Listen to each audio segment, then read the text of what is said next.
Bonjour à tous, c'est toujours Chic. Pour ceux qui ne me connaissent pas, je fais une vidéo sur chaque ville du monde, de son histoire et de sa culture. Et aujourd'hui, après une longue absence, je m'attaque à l'une des villes les plus importantes d'Afrique, la perle de l'Afrique de l'Ouest. Je parle bien évidemment de la ville de Dakar.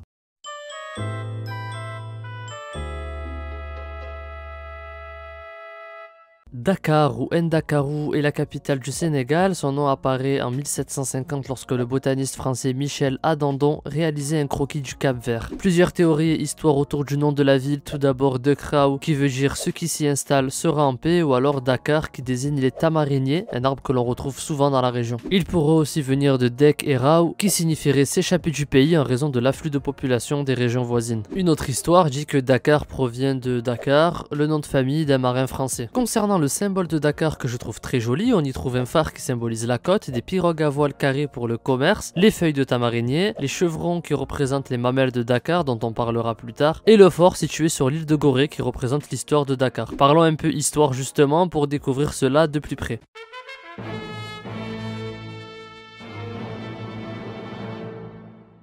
La région de Dakar est habitée depuis le néolithique. Avant l'arrivée des Européens au XVe siècle, la péninsule du Cap-Vert où se situe actuellement Dakar était habitée par les Lébous, un groupe ethnique sénégalais qui étaient des pêcheurs et des marins. Ils avaient des connaissances approfondies sur la navigation, la pêche et la construction de bateaux. La région était un point de contact pour le commerce entre différentes tribus, on y vendait du sel, du poisson séché et d'autres produits locaux. Avant les Lébous, c'était les Mandingues que le portugais Diniz Diaz découvre lorsqu'il débarque en 1444. L'île de Gorée, située juste à côté de Dakar, était très convoitée. Elle a été prise et reprise une dizaine de fois par les Portugais, Néerlandais, Anglais et Français. L'endroit était idéal pour les colons pour exploiter les ressources comme l'arachide mais surtout le commerce des esclaves. Concernant la traite, malgré l'abolition de l'esclavage par les Anglais en 1805 et l'abolition en 1818 par les Français, il a fallu un moment avant que les esclavagistes arrêtent définitivement car les lois françaises continuaient à les protéger jusqu'en 1848. Une époque sombre qui ne doit jamais s'oublier pour éviter l'esclavage moderne encore pratiqué de nos jours tel que le trafic humain, le travail forcé,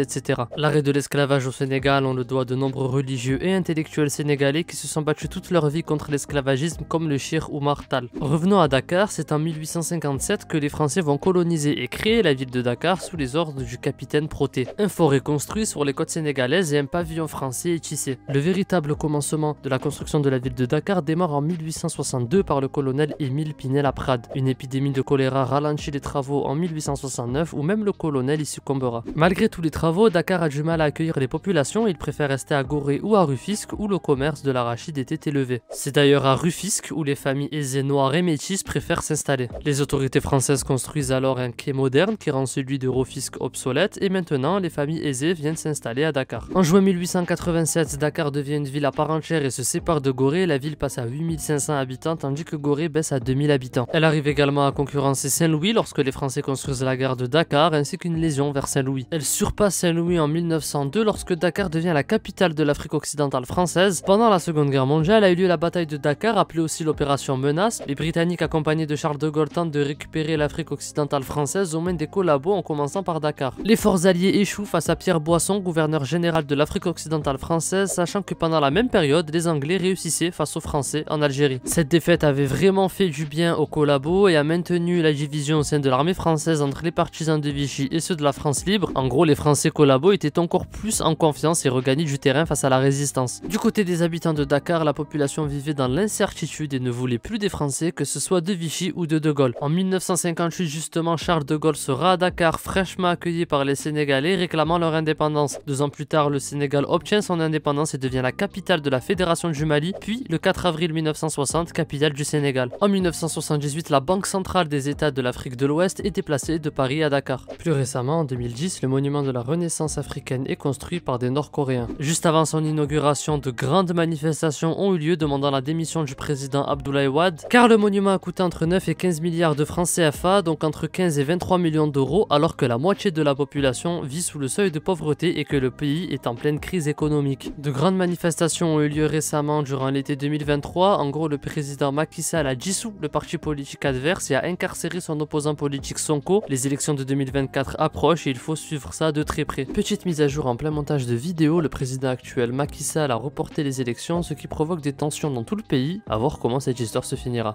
Bon, dernière modification, finalement c'est l'opposant Bassirou Diomaye Faye qui a été élu président dès le premier tour et même Macky Sall a reconnu sa défaite.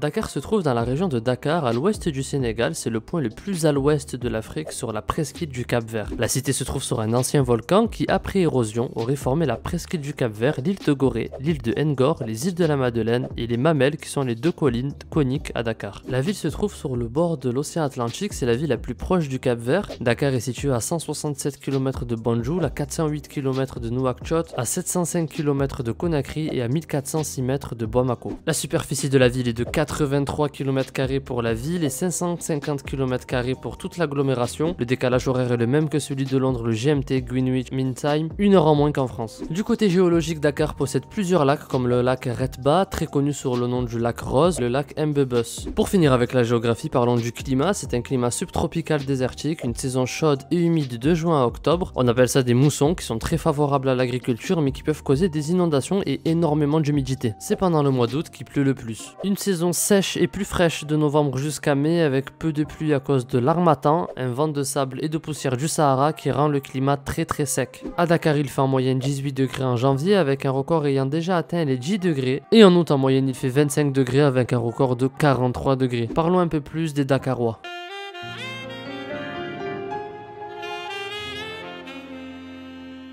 Les Dakarois sont près de 1 250 000 habitants en 2023 et près de 4 250 000 pour l'agglomération. La ville possède une densité de 10 300 habitants par km², ce qui est relativement grand, et 7 300 habitants par km² pour l'agglomération, ce qui est aussi très grand pour une agglomération. Concernant les Dakarois, ils sont principalement sénégalais, mais on retrouve aussi des Nigérians et aussi de tous les pays voisins, la Gambie, la Guinée-Bissau, la Mauritanie, le Mali et la Guinée. Beaucoup de Français se sont installés également à Dakar, que ce soit des doubles nationalités ou simplement des Français. Concernant les Dakarois sénégalais, ils sont principalement Wolof, mais il y a aussi des Alpulaar, des Mandingues, des Diola, des Maures, des Mandjaks et plein d'autres ethnies différentes. Du coup à Dakar on parle le Wolof mais aussi le français qui est une langue officielle aussi à l'école et l'anglais qui refait surface. On entend dans certaines familles et quartiers du Serer, du Pulaar, du Diola ou du Sonenke. Parmi certains Dakarois connus on peut retrouver DJ Awadji, DJ Raoult, Ségolène Royal, Kaby Lamé, MC Solar, Frisk Corleone, Patrick Vieira, Pape Diouf, Patrice Evra, Awa Marie Sek, Macky Sall, Léopold Sédar Senghor, Boubacar Boris Diop, Doudou Ndiaye Rose ou encore Blaise Diagne. La grande majorité des Dakarois sont musulmans sunnites liés à des confréries soufis comme les Tidjanes, les Mourides, les Cadres et les Layènes, avec quelques rivalités entre elles qui se différencient de l'islam qu'on peut trouver ailleurs. Il existe aussi une communauté chrétienne et des pratiquants de l'animisme, qui est de croire en un esprit, une force qui anime les êtres vivants mais aussi les éléments, les objets, etc. La ville de Dakar est composée de 4 arrondissements pour 19 communes d'arrondissement. Comme quartier riche, on peut retrouver les quartiers de Ngor Almadji ou encore Mermoz. Et pour les plus pauvres, on peut retrouver les quartiers de Pikine et de Guédiawaye, sachant que Guédiawaye possède une densité de 22 400 habitants par km². C'est vraiment gigantesque. Maintenant, parlons un peu politique.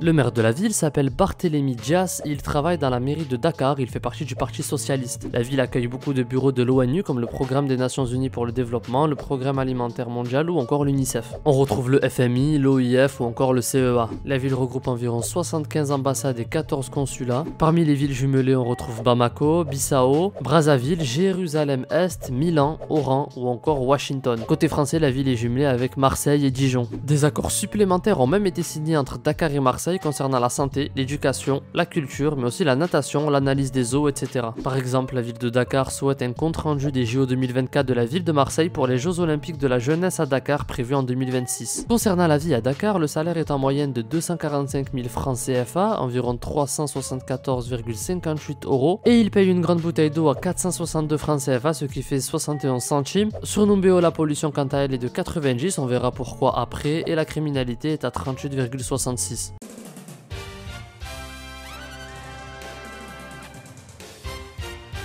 Commençons par l'aéroport comme d'habitude. L'aéroport Blaise Diagne DSS est situé à 47 km de Dakar à Djias dans la région de Mbour, inauguré en 2017 pour remplacer l'ancien aéroport. On attend qu'il soit relié par le TER qui est actuellement à Diamniadio. L'aéroport possède un seul terminal et sert de hub à Air Sénégal et peut ramener dans toute l'Afrique, l'Europe et d'autres villes internationales comme Istanbul, New York ou encore Dubaï. L'aéroport possède une capacité de 3 millions de passagers annuels et veut devenir le plus grand aéroport d'Afrique de l'Ouest pour dépasser celui d'Abidjan. Il a transporté 2 millions 630 000 passagers en 2022. Concernant le ferroviaire maintenant, beaucoup de lignes ont fermé comme la ligne de Dakar jusqu'au Mali ou encore le petit TER et la ligne vers Saint-Louis. Ce n'est que récemment en 2021 que la gare de Dakar possède un nouveau TER de Dakar jusqu'à Diamniadio qui doit continuer jusqu'à l'aéroport. Le nouveau TER accueille 60 000 voyageurs par jour et il est long de 36 km. Il a été construit par Thales, Equans, Eiffage et des entreprises turques. Les trains sont eux-mêmes fournis par Alstom et est exploité par Seter, filiale de la SNCF. Pour un trajet, c'est entre 500 francs CFA et 1500 francs CFA selon la longueur du trajet. D'autres projets sont en cours pour relier Dakar à Thiès et à Hambourg. Pour les bus, sachez qu'il y a différents types de bus. D'abord le Demjik, de grands bus jaunes avec environ 25 lignes qui traversent la ville et coûtent environ 175 francs CFA. Ensuite le Njaga, Njai et les Tata qui eux ramènent à peu près partout de 50 à 150 francs CFA. Pour se déplacer en taxi, ce sera à partir de 1000 francs qui peuvent atteindre aussi 3000 francs. On peut évidemment négocier le prix selon le chauffeur. Concernant la circulation, il y a énormément de routes en chantier, énormément de bouchons et une très mauvaise gestion des intersections. En parlant de circulation, justement pour les routes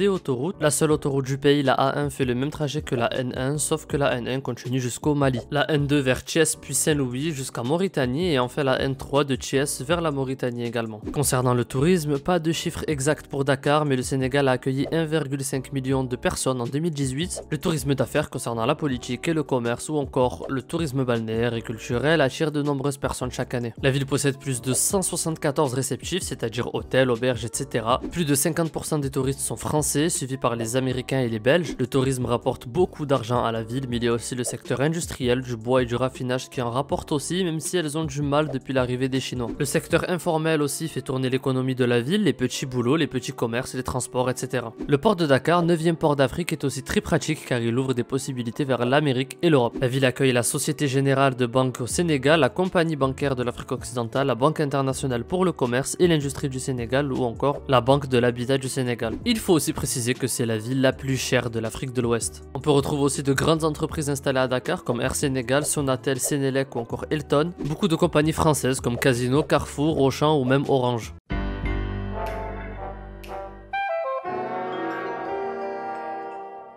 Commençons par le sport. Le sport est très largement répandu à Dakar, on fait du sport partout, dans tous les coins, plages, ronds-points, trottoirs, etc. Les Dakarois, et on peut même dire les Sénégalais en général, sont très sportifs. Le football est présent également partout au Sénégal, du coup aussi à Dakar, sur tout type de terrain. Le pays est lui-même un pays de foot, ils ont gagné la Coupe d'Afrique des Nations en 2021. Il reste encore des traces du Paris-Alger-Dakar, plus connu sous le nom de Paris-Dakar ou encore Dakar Rally. De base, c'était une course de Paris jusqu'à Dakar avec plusieurs types de terrains et de véhicules. Maintenant, il a été délocalisé en Arabie Saoudite, mais porte toujours le nom du Rallye Dakar. À Dakar, on pratique aussi le basket, de l'escalade et plein d'autres types de sports. Je voulais vous parler d'un sport en particulier qui m'a marqué, la lutte sénégalaise. C'est un sport traditionnel très répandu au Sénégal. C'est une lutte dans laquelle on inclut la boxe et on peut mettre des coups tout en essayant de mettre à genoux son adversaire. La lutte s'appelle Ndjom en sérère et Lamb en wolof. Les règles sont très simples, celui qui tombe a perdu, de période de 10 minutes, avec prolongation si besoin. Ils combattent à main nue et sans protection. Les rencontres les plus populaires se déroulent au stade Léopold Sédar Senghor. La culture sénégalaise y est très présente, il y a du folklore dans tous ces événements. Par exemple, les combattants entrent dans le stade en intimidant leur adversaire avec des démarches folkloriques, ils rentrent même avec leur marabout. Ils sont entourés de talismans censés les protéger ou maudire leur adversaire. Cet événement est très populaire au Sénégal, il réunit des centaines de milliers de personnes et il est même diffusé dans les médias locaux. Dakar est aussi représenté dans l'univers cinématographique, on retrouve Tuki-Boki, Atlantique, La Pirogue, Moladé, Wiri Wiri, C'est la vie ou encore Sako et Mangan. Côté fête à Dakar, on retrouve la fête nationale, c'est-à-dire de l'indépendance le 4 avril, la Magal de Touba qui est un pèlerinage à Touba et bien sûr le Ramadan et l'Aïd. Si vous voulez aller à Dakar pour un côté un peu plus détente, vous avez l'île de Gorée, l'île de Ngor, le parc zoologique de Han, la plage de la Voile d'Or, l'air promenade, la plage du Terroubi, la plage de Fan, la plage des Mamelles, la plage de la Pointe des Almadji et enfin la plage de Yoff. En revanche, pour une visite plus culturelle, vous avez le musée Théodore Monod d'art africain, le musée des civilisations noires, le théâtre national Daniel Sorano, le musée de la femme Henriette Bachili et le musée de la mer sur l'île de Gorée. Vous pouvez visiter aussi la maison des esclaves, le monument de la résistance africaine, le phare des Mamelles, le marché HLM, le palais présidentiel, le village de Ngor, la porte du 3e millénaire, le marché Sandaga, la place du souvenir africain ou encore la corniche ouest. Et pour finir, pour les lieux de culte, on a la mosquée de la divinité, la cathédrale du souvenir africain et la grande mosquée Massalikul Jinan. On termine cette vidéo avec le meilleur, le plus intéressant, la nourriture originaire ou consommée à Dakar, ou les deux d'ailleurs. On commence avec, je pense, le plus connu de tous, le Thieboudienne, même s'il est originaire de Saint-Louis, c'est le plat national, le djibi qui a l'air vachement bon, le poulet yassa, le kaldou, le bassi salté, qu'on appelle aussi Tam Khalit. On retrouve aussi le mafé sénégalais, le domoda, le lako bissap, aussi appelé le ngrouban, le mbaksal, les pastels, le dakin, le tchéré, le bissap, aussi appelé jus de bagarre, le jus de tamarin, aussi appelé Dakar, si vous avez bien suivi ma vidéo, le samadjola, qui est un jus de gingembre, le bouille, le jitak, le café touba, la gazelle, qui est une bière locale, la flag en bière également, et pour finir, le vin de palme. Dites-moi en commentaire celui qui vous donne le plus envie. Voilà, c'est terminé pour Dakar. Une longue vidéo pour une aussi grande culture. J'ai apprécié découvrir beaucoup de choses, notamment la lutte, mais aussi les différences au niveau de la religion. N'hésitez pas à me donner votre avis en commentaire, et désolé pour les Sénégalais si j'ai éclaté certains mots en Wolof, je ne parle absolument pas Wolof. Likez et abonnez-vous, ça ne pourrait que m'aider à avancer. Je ne sors pas de vidéos très souvent, mais je n'arrêterai pas. Instagram, Twitter et TikTok sont en description, n'hésitez pas à passer voir ou à donner votre avis. La prochaine ville sera la ville de Managua au Nicaragua. Merci beaucoup et Manguidem.